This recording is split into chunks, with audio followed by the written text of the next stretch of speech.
Andre Russell. ஏன்னா நெறைய teams வந்து இந்த பினிஷர்ஸ வச்சு ரொம்ப அடம் புடிக்கிறாங்க. நாங்க வந்து 15வது ஓவருக்கு அப்புறம் தான் இவரோட என்ட்ரி பாயிண்ட் இருக்கணும். அதுவரைக்கும் இவங்கள அனுப்ப மாட்டோம்னு ரொம்ப பண்ணிக்கிட்டு இருந்தாங்க. பட் அங்க வந்து ஒரு நல்ல மூவ். ஆண்ட்ரி ரசல முன்னாடியே 13வது ஓவரா ஐ திங்க் வந்துட்டாரு. வந்து 9 பால் வெறும் 2 ரன்னு. ஆண்ட்ரி ரசல் வந்தா ஸ்பின்னர்ஸ் தான் குடுப்போம்னு குடுத்தாங்க.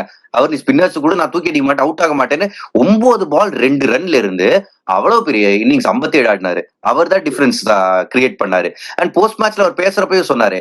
அதாவது நான் வந்து 10, 15 பால் எப்படி ஆடினாலும் சரி, எனக்கு வந்து மொத்தம் ஒரு இன்னிங்ஸ்ல தேவை 30 பால்.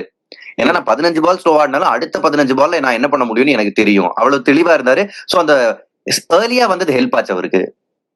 ஆனா அந்த நீங்க சொன்ன மாதிரி அந்த ஸ்பின்னர்ஸ் போடும்போது ஃபீல்ட் செட்டப்புமே வந்து கரெக்டா அந்த லாங் ஆன் லாங் ஆஃப்ல பிடிக்கிற மாதிரி வச்சிருந்தாங்க. அது மாதிரி அம்பையருக்கு நேரா ஸ்ட்ரைட்டா பின்னாடி ஒரு ஃபீல்ட் செட்டப் வச்சிருந்தாங்க. எப்படியும் இவர் அப்படிதான் அடிக்க போறாரு, நம்ம தூக்கிடலாம் அப்படிங்கிற பிளான்ல தான் இருந்தாங்க. பட் அவர் அதுக்கு விழல, நின்னாரு, அதை தாண்டி நின்னாரு. ஸோ அதுதான் வந்து அந்த பொறுமை தான் வந்து இந்த ரன்னுக்கு காரணம்னு நினைக்கிறேன். எக்ஸாக்ட்லி ஸ்ரீராம். ஏன்னா அவர் வந்து 14வது ஓவர் 13வது ஓவர் தானே பேட்டிங் ஆடுறாரு. அதுவே 18வது ஓவர்னா அதை பண்ணிருக்க மாட்டாரு. சோ அங்க வந்து அவர் அந்த ஷார்ட் மேக்கிங்க டிலே பண்ண ரொம்ப தெளிவா இருந்தாரு. சோ அது ஒரு மேஜர் இது. அண்ட் கடைசியில ரிங்கு சிங் ஒரு அடிச்ச நாக் ரொம்ப ரொம்ப நிம்மதியா இருந்திருக்குங்க. அவருக்கும் சரி, லைக் இந்தியன் டீம் ரசிகர்களுக்கும் சரி, ரிங்கு சிங் அப்பா திரும்ப வந்து ஃபார்முக்கு வராரு அப்படின்னு.